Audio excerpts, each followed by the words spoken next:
Emma, you can start. Sorry about this. Okay. Thanks, Tom. So I suppose, as we all know, the comms industry is pursuing network transformation to improve the efficiency and scalability, of IT and network infrastructure. And if we look at some of the technologies that are involved in this transformation, we'll say like virtualization and cloud technologies, where they deliver efficiencies, they do fall short when it comes to the operational efficiencies, we'll say, that you'd see with the leading hyperscale cloud providers, like we'll say your Amazons or your Googles. So real operational efficiency will only be achievable with increased automation, and that's what we're here to talk about today. Automation requires insights or telemetry, like events, faults, visualization data from both the hardware and the software or services running on the platforms. That's why we've represented the two boxes here down in the bottom as telemetry sources from both software and services telemetry, but also your platform and infrastructure technology. It gives a more holistic view of what's happening in your network. You can use this data then and combining it with analytics or machine learning that Tom is going to speak about in more depth in after me, to monitor and assess network events such as faults, we'll say, or congestion, and then use some orchestrated action to take an automated action to react and to correct these events or these faults.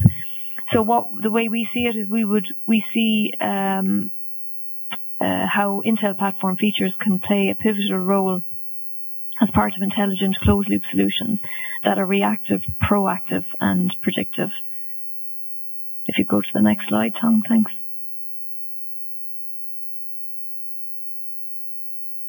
So this is another view of the closed loop. I'm going to talk a little bit more about each of the elements of the closed loop. So focusing on the platform telemetry initially, we've done an amount of work over the last few years instrumenting the IA platform and their features to provide metrics and events. And we make sure that this data is fully consumable by open industry standard interfaces. But to make sure that Intel platform features can play a pivotal role in closed loop solutions, we're also ensuring that the Vim layers, for example, we'll say OpenStack and Kubernetes, can detect that these features are present on the platform. For example, to make a more intelligent placement decision.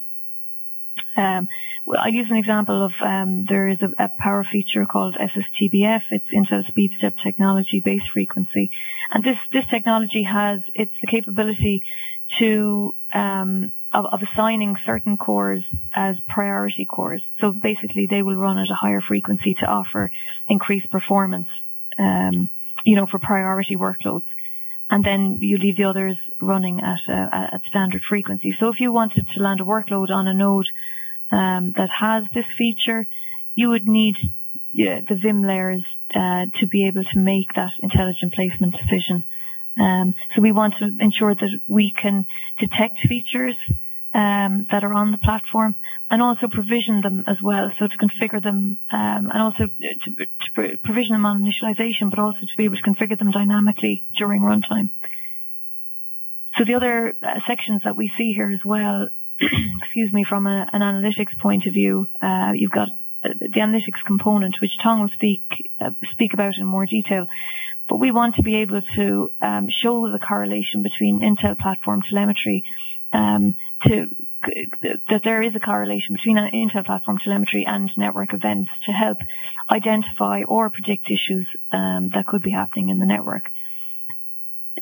Also from an orchestration point of view, we're working on with Intel-driven Mano solutions, management and orchestration solutions, to provide the scaling, healing, and placement actions that also incorporate these IA features that are part of the platform. So, for example, we're working on a resiliency, a platform resiliency prototype at the moment that uses our platform features, PMU, RDT, our RAS features, for example. And taking some of those features, we're making a decision using a streaming analytics solution to just using various levels of thresholds simply. But we're closing the loop there by using some work that's been done as an extension to the Kubernetes scheduler called Telemetry Aware Scheduling. What we're basically doing is providing host health indicators to the Telemetry Aware Scheduler to trigger corrective healing actions depending on the reliability of the platform. So, do we want, if a platform has been identified as being in a critical state because we're getting numerous critical errors, we need to maybe possibly move a workload off this. So we deschedule a workload and move it onto another platform. I suppose the key point that I want to make as part of this slide is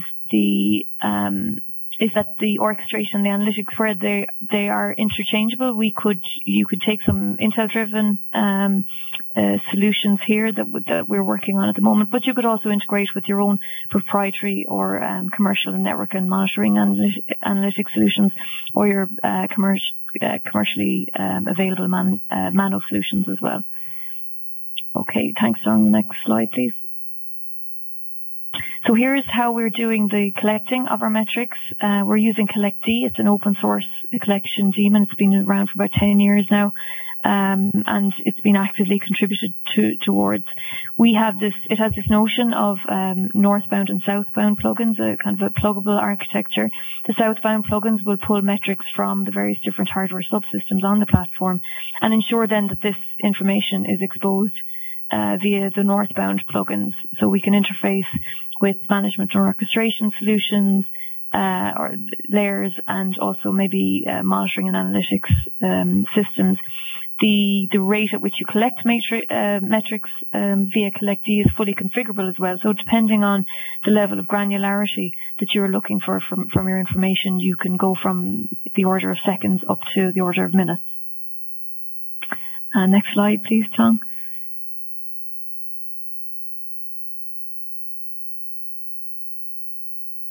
So this slide, where it's slightly a bit busy, but it kind of gives just a general view of the telemetry coverage that we have on the platform.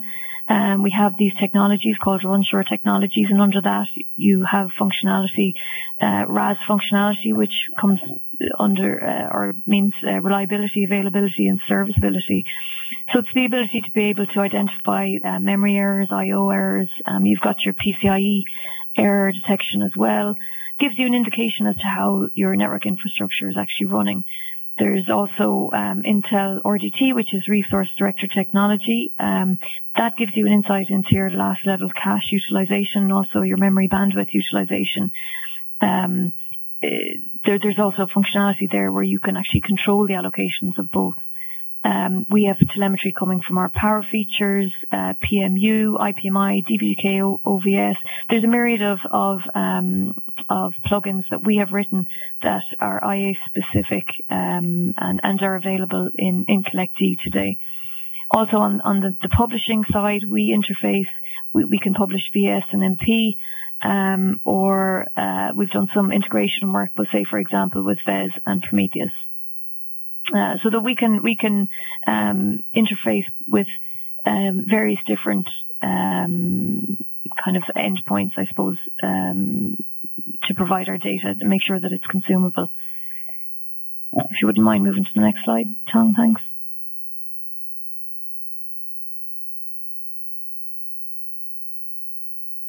So this slide, where we have an awful lot of metrics that are made available from our features. So I mentioned here power, PMU, RDT, the Resource Director Technology, our RAS, reliability, availability, serviceability. There are other features also on the platform. But what we've done is to focus on the customer business use case that people. What are our customers? What problems are they trying to solve? And how do they tie back? And how can Intel platform features play a role in help solving their problems? So we're looking at power optimization use case, where we can use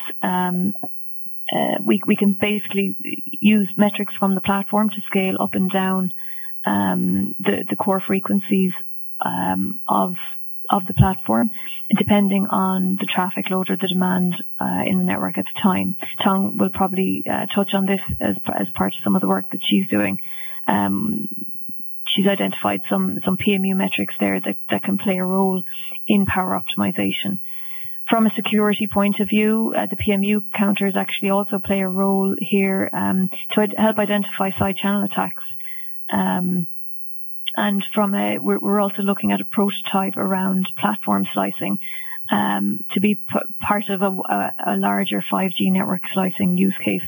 So where looking at 5G network slicing, we do believe the platform, being able to slice the platform adequately to be able to prioritize various different services that have to run is also going to be crucial as part of the 5G network slicing.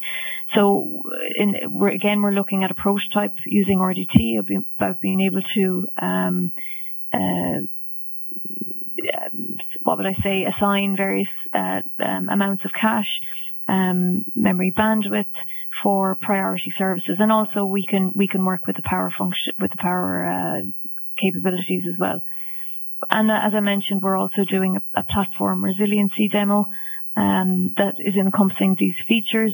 We can get a wealth of information from these features as to how your platform is actually running, and combine then with potentially the VNFs or the software or services that are running on this platform. It really is giving you a better insight as to what's happening within your network.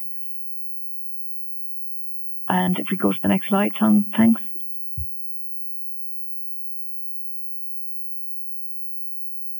So from a machine learning point of view then, as well, as we know, the service providers have been using analytics for years. They've been monitoring the network for times when they have peak traffic, but just manually configuring the network for higher capacity during those hours. But to be able to meet the demands, to manage more and more devices and traffic as the infrastructure grows, will require response times within the network that basically exceed the capability of manual intervention. And this is where ML will complete the evolution for us. So the blue box here is what I've been describing over the last few slides, looking at watching, collecting, deciding, and acting. But where ML plays a role is continuously learning as to what's happening within this process, and being able to add an extra level of analysis or to the process by enabling systems to self-learn and to improve their performance, to think like a human, but do it also with an exceptional speed, accuracy, and obviously scale as well. So with that, I'll hand you over to Tong. Thank you, Emma. So our Emma has given the first half of the talk. I'm going to give the second half, and after it, our audience here may have questions for both of us. So Emma, you're going to stay online, right? So till the the end of this. Yeah. Okay. Thank you.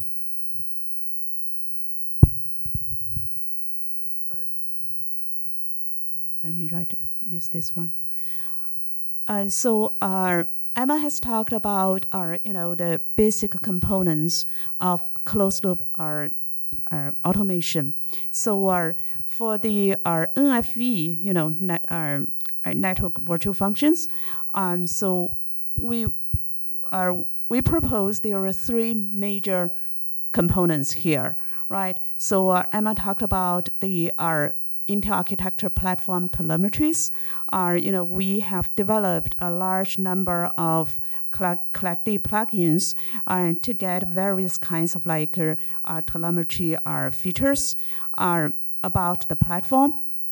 And then the second portion is about running analytics on these telemetry features, so that we can get some indications about the NFV, about the application, the workload, about the hardware infrastructure, and so on.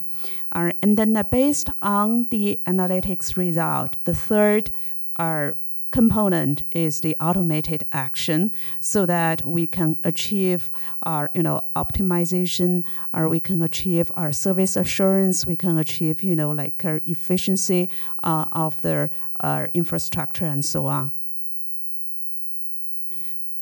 So one specific case study we're having here is to use machine learning for NFV service assurance. In terms of from the analytics point of view, there are three major steps here, as shown here. So our first is about data pre-processing. So as our Emma mentioned, that there are a lot of different kinds of platform telemetry features that can be collected. So so every second we can get for each our CPU core, we can get hundreds of different kinds of metrics. So then across the cores and a long time, we can get a huge amount of data, right? So, but for a specific application, for some specific tasks, not all of the data are necessary. The first step is for us to collect the data based on the tasks. We want to do some feature engineering. We want to find out which features are most relevant. So that's the first step. We call it data pre-processing. And then the second step is that, with the reduced amount of data, we want to find out how the data, what kind of model would best represent, from these data, for us to get the indication about the KPIs, for KPI prediction and our detection, anomaly detection, and so on. So that's the second portion. And then the third step is, to get closed loop optimization through our reinforcement learning. We are using reinforcement learning, methods to get this kind of a closed loop automation. And then in terms of our use cases here, we have mentioned, there could be quite a variety of use cases that can be achieved through this kind of analytics, closed loop analytics, such as to achieve dynamic resource allocation, to get our security threats alert, to prevent performance degradation, to predict demand for the next period of time, all these kind of things. So we made some kind of our internal POCs on top of a few different kinds of NFV or test systems.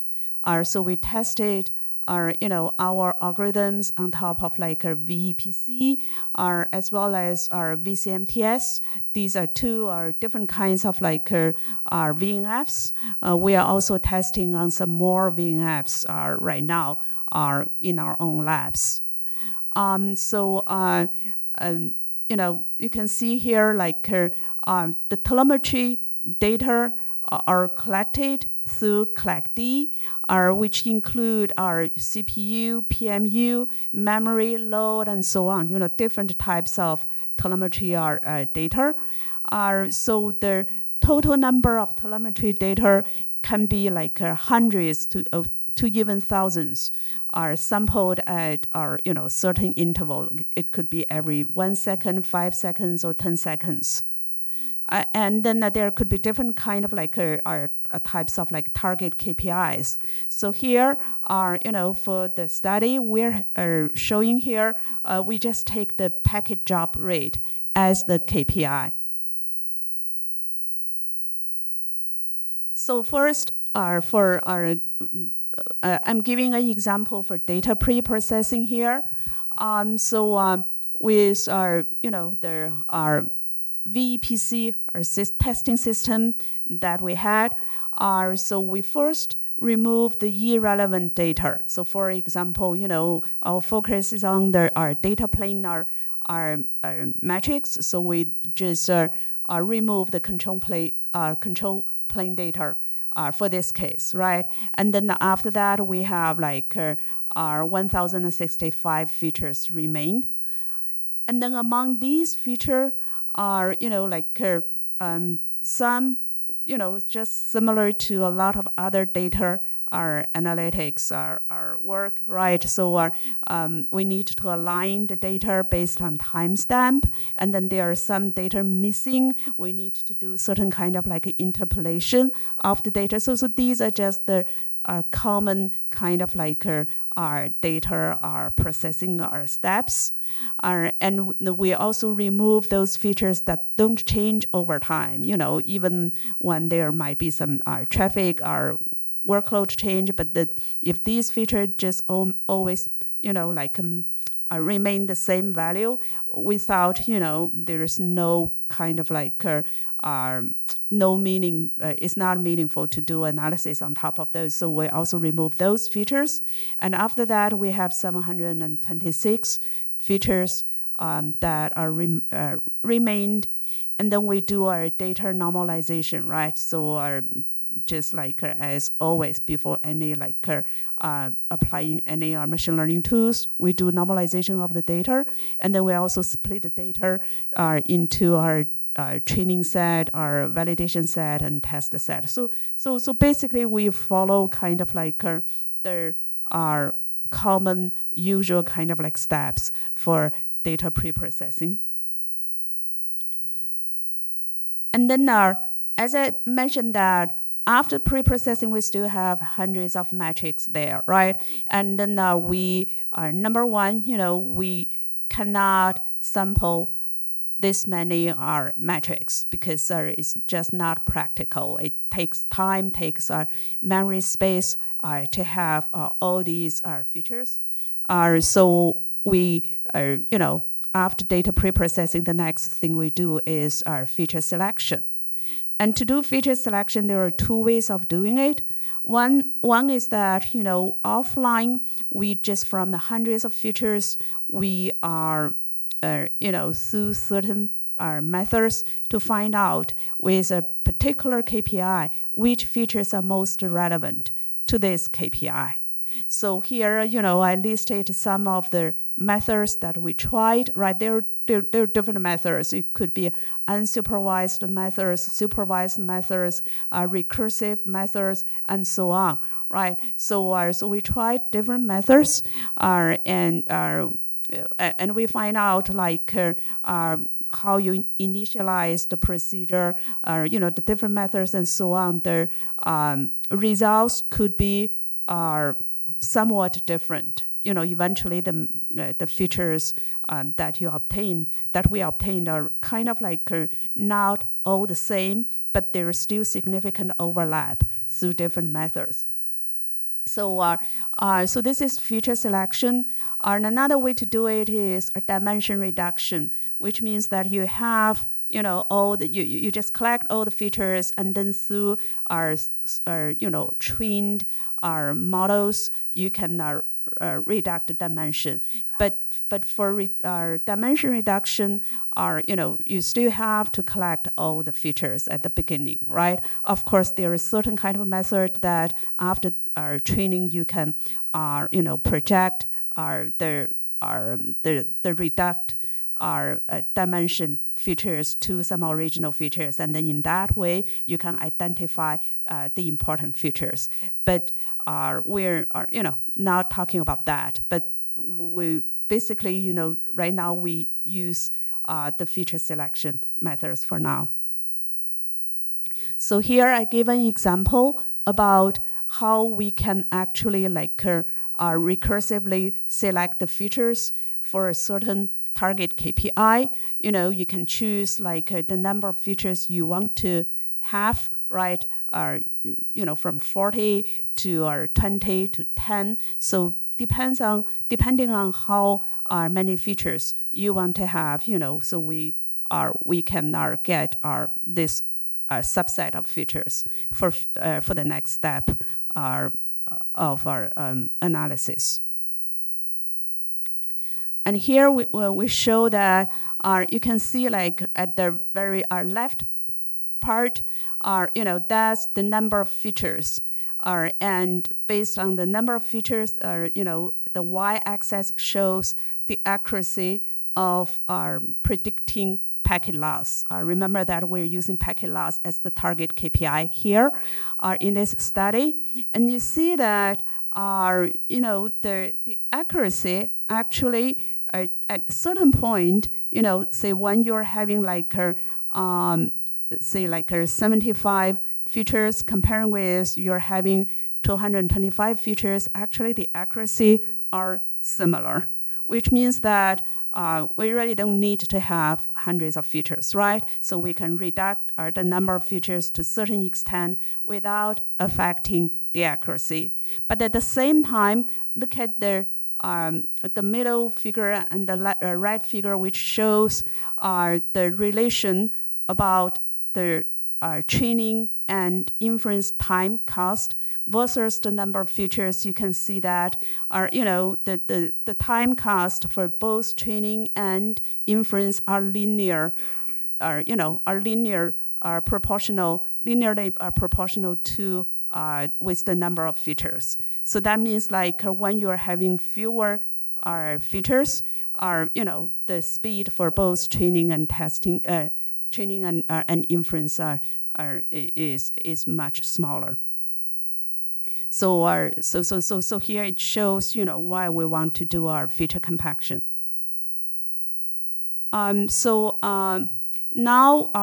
with our compacted set of features, we can do our regression or classification of the target KPI, which means that with this feature, we can train the model with supervised learning to find out whether there will be packet loss or not, and how much the packet loss will be, right, through our regression or classification. So this actually can be very important. So the concept that with a number of platform telemetry features, we can get to detect or predict whether there will be packet loss or not. So this is an important concept for us, regarding the significance of the platform telemetries we have here on our, with our servers. So besides the KPI regression and classification, another thing is about time series forecasting. That's also an important component in our analytics system. So for example, this is using LSTM, which is a popular RNN model, deep learning model, right, for prediction. So this is to predict our packet loss. So you can see that here the red curve shows the actual packet loss, while the blue one shows prediction of the packet loss, right? So so basically you can see that with the 20 selected telemetry data. And then we can use these telemetry data to predict whether there will be a packet loss or not. So now coming to closed loop automation actions. We talked about the compacted metrics. We talked about forecasting KPI, our forecasting predict packet loss, also predict the traffic. Are both with LSTM models. So with the selected platform telemetry features, as well as the forecasted traffic and our packet loss, with this as input to a reinforcement learning model at the top, we can get to know our, for the next period of time, what kind of like adjustment we want to make to the infrastructure. So for example, through our RDT, through our call frequency, our tuning, or through some workload consolidation or whatever, through certain kinds of like adjustment to the infrastructure, which may help us to save power, to have better efficiency of the infrastructure utilization. So overall, to reduce the TCO, the cost of running the Ving app. So that is the concept of this closed loop automation. So for example, here we show how to use machine learning to tune the core frequencies of the CPU in order to save power. So you see the blue line here gives our one-day traffic. So because every day we kind of have this periodic, a change of our traffic volume. During the night we have low traffic volume, and then during the day gradually get to the peak, right? So the blue line shows the traffic, while the black lines show how you can tune the frequency of the CPU cores based on the traffic, right? So when the traffic is lower, the workload is lower, so then you can tune down the frequency of the cores. So the solid black line shows how the frequency can be tuned based on threshold, while the dotted line shows how it can be tuned based on machine learning algorithm. And you can see at any point, based on machine learning algorithm, we can always achieve lower frequency, which means better power saving. So that shows the power of using machine learning. We can achieve lower power consumption overall.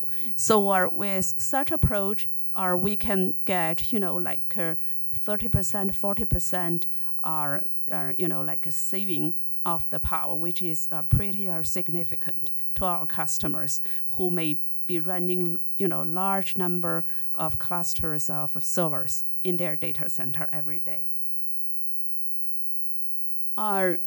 Another a use case about this closed loop automation with analytics is our POC that Intel we had together with some other partners like China Telecom, Huawei, and so on network slice lifecycle management, where based on traffic projection. Of course, the traffic projection is through our machine learning model that was trained through, based on historical traffic data. So with traffic projection, so we have this whole system about scaling out or scaling up or scaling down the infrastructure usage, in the form of a network slicing. So this is our public domain POC. So if you're interested, I can provide you the link to a paper summarizing this work. And you can see as part of that POC, traffic prediction is an important component there, right? So here the blue line shows the actual traffic, while the orange line shows the predicted traffic with an LSTM model. So this is predicting the traffic for the next few hours.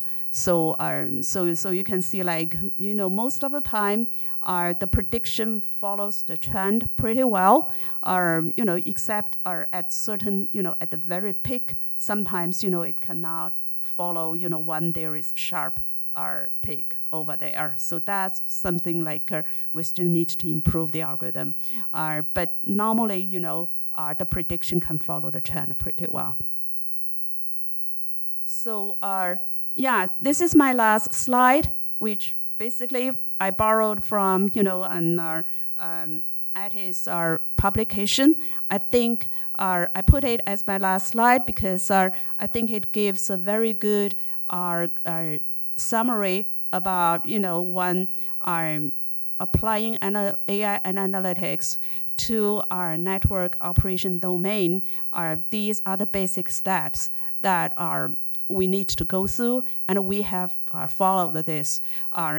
We need to collect the data, we need to understand the data, and we need to do feature extraction from the data, which requires a lot of domain knowledge, and also it takes more efforts than we expected. Honestly, it takes like maybe 70–80% of our efforts, because we really need to spend a lot of efforts analyzing the data, talking with people who have the relevant domain expertise, and then eventually get to the features that are really relevant. And then our AI processing, of course, running machine learning, deep learning models, getting the right tool. In Intel in particular, we have developed a lot of accelerated tools, including some low-level libraries, including some frameworks. We optimized TensorFlow, PyTorch, all the popular frameworks on CPU. So it's important to be aware of these tools provided by Intel and to use these tools. And finally, after you get the results from these machine learning or deep learning models, what is the next step, right? How do you use these results? How do you make decisions and actions, and especially enable some automated actions with such results, so that to make your whole kind of like our system and operation are running, in an efficient way. So that's also something, really like depending on the operation environment and so on. And that's something we need to work closely with our customers to enable some really like efficient and effective solution. So that's the end of our talk.